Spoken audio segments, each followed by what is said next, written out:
storming home 2-1 here, 7-2 there. There are a few differences though. Like look at Beecham Pilot, 70 here and 26 over there. You know, you can get put in jail over here for bookmaking, but it's legal in Europe, and those odds are a compilation of some of the leading bookmaking establishments over there. And Beecham Pilot, a big difference, and on the other page, notable is Tin Man here. Exactly. Of course, in Europe, early speed is a huge detriment on the turf. You hardly ever see a horse go wire to wire in a major race. They have pacemakers over there, but here it's different. The Tin Man expected to set the pace, and the American bettors realize that and bet accordingly. Europeans have won this race 5 times, never at less than 6-1. We're looking for another on the Bud Long Shot.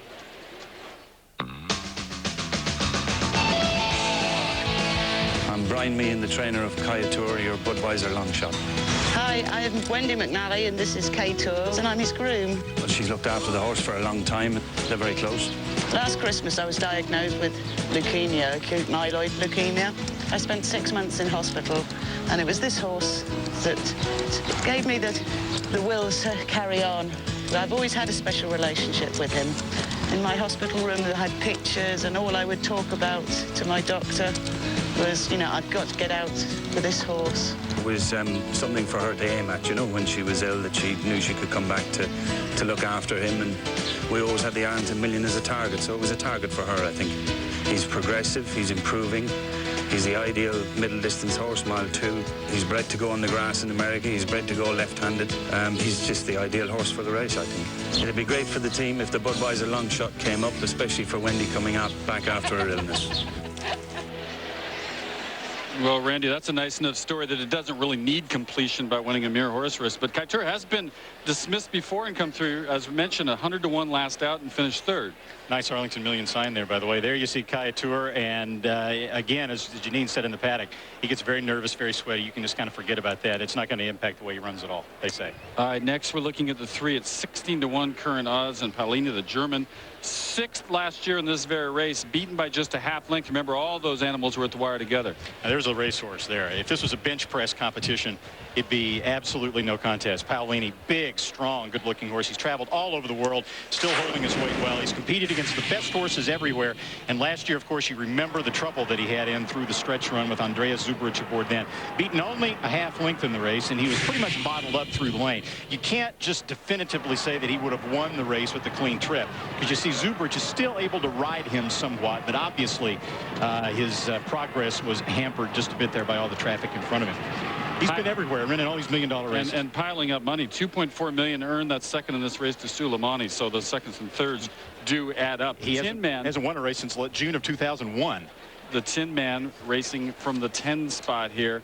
The huge buyer ratings lately, 7 out of the last 8 in triple digits. Obviously the speed of the race, but can that hold on this distance and on turf? Yeah, it definitely can, especially when you saw the way Bien Nicole held on in the Beverly D. Don't let the name fool you. The Tin Man has plenty of heart. He's shown it, and even though he doesn't have to have the early lead to win, he's much better, even on the turf, when he's able to control the pace. And looking at this race on paper, it looks like that's probably what's going to happen. Mike Smith, who's the regular rider of Azeri, has been aboard Tin Man now in all 17 of his career starts. Very familiar with him, obviously. As we prepare for a combination American and European and a Canadian load, we got Janine and Kenny with more horse tips at the last moment here.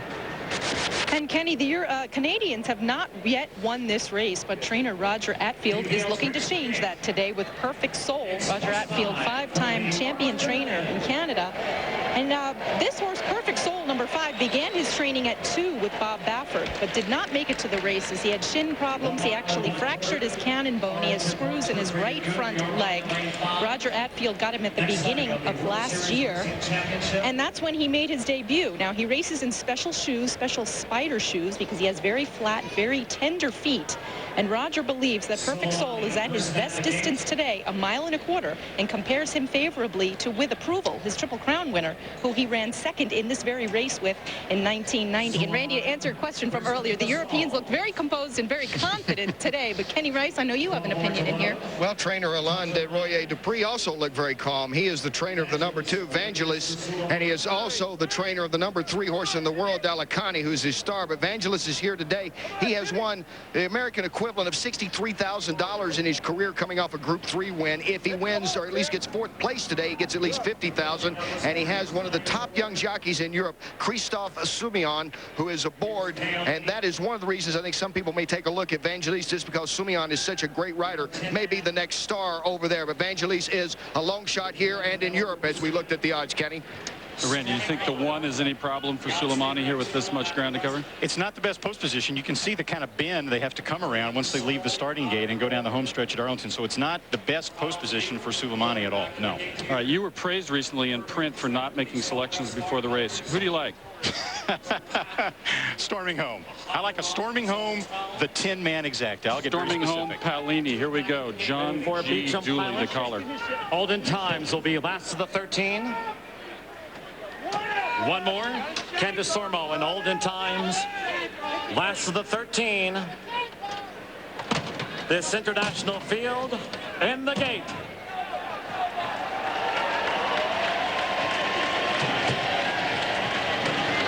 Roar from the Chicago crowd. Set. Away and running in the 21st million. Between horses, Perfect Drift strides away well in company with Beecham Pilot. The Tin Man has come out third, and on the outside is Olden Times as they come in front of the stands for the first time. And Eddie Ahern has Beecham Pilot running out in front. Beecham Pilot in front of Perfect Drift by 2.5 lengths. The Tin Man right alongside in third with 1 mile to run. Then Touch of Land in back of these running in fourth. Vangelis in the pink cap at the fence running in fifth. Then on the outside is Olden Times, only 4 from leader Beecham Pilot as they make their way into the first turn. Followed there by Akaya Tour, settled in the black cap. Suleimani magnetized toward this rail in the Godolphin blue. Suleimani follows Vangelis' inside bid. 7 from leader Beecham Pilot, who's unopposed. Outside of Suleimani comes Perfect Soul. Then Honor and War, black red sleeves. Paolini toward the back of the field in this million. Paolini running toward the tail of the field. Storming Home is running in 12th. And Trepat is last of 13. The half went in 49 seconds flat. Still well over 4 furlongs to run in this 21st million. And it is Beecham Pilot looking to stay out the distance. The Tin Man, his nearest pursuer, as they head toward the far turn. Perfect Drift at the rail saving ground. Then Touch of Land as they go toward the far turn. Olden Times 5th. Now Perfect Soul in the yellow cap, coming with his claim for fame. And following this out wide is Storming Home. Around the far turn, the Tin Man strikes the front from Beecham Pilot. Perfect Soul poised to go. Storming Home right there running fourth and well within touch of these leaders. Honor and War, black red sleeves coming on the far outside. And Suleimani has been angled 7 wide on the course. Suleimani coming down the center on the course now. Final furlong. The Tin Man headed by Perfect Soul. Here's Storming Home, then Honor and War. Paolini now threading through. Suleimani on the far outside. Storming Home with first run inside the final 16th. Paolini quickening on late. Suleimani on the outside. It is Storming Home. Gary Stevens and Storming Home only took a bad step there. Oh, Gary Stevens and Storming Home went down. He did hold on to win. All right, Storming Home is the unofficial winner there, but you see he's running loose, Kenny. He ducked out badly just after the finish, unseated Gary Stevens, who is still prone on the racetrack about 30 or 40 yards from the finish line. You see he is moving. That's a good sign, but Storming Home runs loose. As the unofficial winner, you can see the horse looks fine there. Storming Home just after the wire is very quick because there were 3 bunch coming in to the fight for second and third. Now, we've talked before about the eccentricities of Storming Home, and you see something scared him in the infield, and just as soon as he crossed the finish line, Gary Stevens holds on, and it looks like obviously there he got kicked by a trailing horse, and he is in some pain. Definitely. Hopefully he'll be okay there. Definitely, he seems alert. Storming Home's been corralled. There's a lot to put together after this race. Didn't seem that anyone else was involved in this mess. No, but you can see that that Gary Stevens took a definite shot from another horse as he was falling off of Storming Home. He tried to hang on. The horse, the other morning, we showed the video where Storming Home was coming toward the finish, and he kind of froze like he saw something that he didn't like. And as you can see, you see Storming Home ducking badly to the outside there, and Gary Stevens is kicked possibly in the head and the helmet there by a trailing horse and spun him around. All that, I think, took place after the finish, but there is an inquiry, obviously, of the outcome of the race. We're going to try to put all this together as Storming Home has problems right as they cross the wire. We'll check on Gary Stevens, check on the actual outcome of the race when we come back. The Arlington Million, a bizarre finish. Back here at Saratoga, you haven't gone back in time. We were showing you last week's Arlington Million on an emergency basis because some kind of freak power failure here at Saratoga, as we had just completed the running of the personal ensign. Suleimani was the winner of the Arlington Million on a disqualification, storming home as fourth, and Gary Stevens is out of the hospital and says he wants to keep riding. Gary Stevens suffered a badly collapsed lung that was repaired. He's got a minor fracture of a vertebra in his neck that he believes happened in that spill. He's going to go in for more tests, but he wants to keep riding because in about a month or so, because he wants to be on storming home later on this fall, perhaps in the Breeders' Cup. He's very lucky to be alive. Tough guy. All right, back to what we were attempting to do before some kind of latent effect from the power failure in New York and the Ohio State or whatever. The 56th running of the personal ensign. Heavy favorite was Wild Spirit in red on the rail with Jerry Bailey. And for most of the race, Randy, until the top of the stretch, that's where Jerry Bailey had Wild Spirit, just sitting and waiting as they went out in very slow fractions. It didn't look like she had much pace to run at. She was boxed in, but there was no excuse. I mean, she was in close enough attendance to the pace, and as a matter of fact, the horse that beat her is got dead aim, and right there you see there was a big hole that opened at the top of the stretch, and Bailey had to steady for just a second there, reminiscent of you in the test stakes a couple of years ago. But then he's just kind of steering her right there. Then the gaping hole opens up, and he not only goes by Passing Shot, but it looks like he puts about a length on Passing Shot, who just fought back. Now, Frankel blamed the loss of Spoken Fur in the Alabama on a virus that he fears may be going around his barn. Of course, Empire Maker is not going to run in the Travers tomorrow for much the same reason. Perhaps Wild Spirit. It's just conjecture, but maybe she's suffering from the same kind of effects. Very close finish. Passing Shot getting up. $24.60. Jose Santos, a horse we dismissed during the post parade. Shame on us, because anything can happen in this game, as Passing Shot proved in this one here in the personal ensign. Wild Spirit 210 and 210. A ton of money bet on her to place and show. Summer Colony finishing fourth. Alan Jerkins, the winning trainer, getting his second win in this race. 41 years apart, 1962 to this year. Alan Jerkins has taken down some big ones over the years and kind enough to wait around for us to do this interview. The winner on Passing Shot.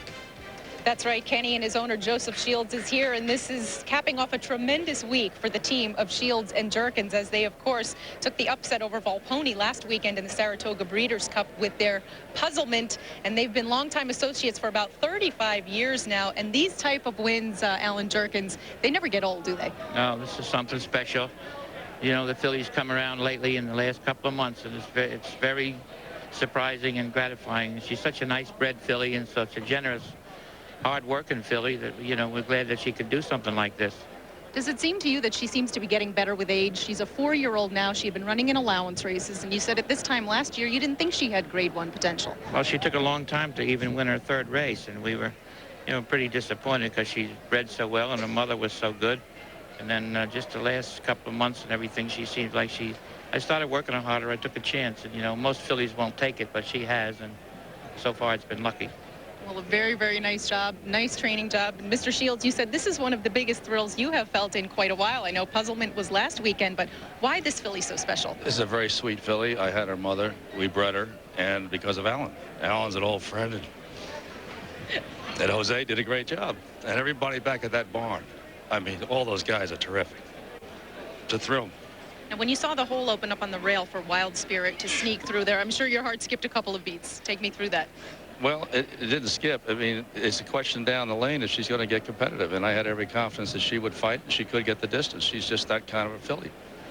When you saw that you were going to be up against Wild Spirit, the heavy favorite, did Alan have to twist your arm to get you to stay in the race? No, Alan makes those decisions. I don't make them, and we didn't even talk about it. And you had no qualms either about the fact that Jose Santos, you wanted him on the filly, but he was going to be 3 pounds overweight, and weight is important in a two-turn race to you. Well, those are things you weigh, and you just have to come up with the answer. And you have to live with it, whether it's right or wrong. And where will we see her next, quickly? Well, I don't know what we're going to do next weekend. Any more surprises? We will, you know, hope that she pulls up well and does well, and I think there's a race called the Ruffian, and if she's doing well, we'll try, you know. Okay, and then maybe we will see her on down the road in the Breeders' Cup Distaff, perhaps, if things keep going the way they are. Kenny? All right, Janine. So Jose Santos comes through big. He doesn't get his shot on Funny Side in the Travers, but he makes up for it here with a outside horse coming down and beating Wild Spirit. Had to be absolutely crushed by the news that Funny Side wouldn't run, and this is certainly a lot of vindication. And this filly is by A.P. Indy out of a mare that won the Gallaret at Pimlico. Mr. Shields, Jerry Shields, there is a breeder, and I think Passing Shot probably just quadrupled her overall value, so he had some tears probably for more reasons than one. You saw the emotions there in the winner's enclosure. Lots of emotion on the track because Wild Spirit was 1-5, but anything can happen in this horse racing game. Steve Christ, the publisher of Daily Racing Form, was going to be with us. We apologize to him, couldn't get him on because of the power failure. Tomorrow we have Sports Center at Saratoga. Our best electricians are working on the case right now. You know, the Christ book's an easy read, a quick read. Buy 5 copies of that. This has been a presentation of ESPN, the worldwide leader in sports. For more information, go to ESPN.com. Now we go to Sports Center, where they have generators.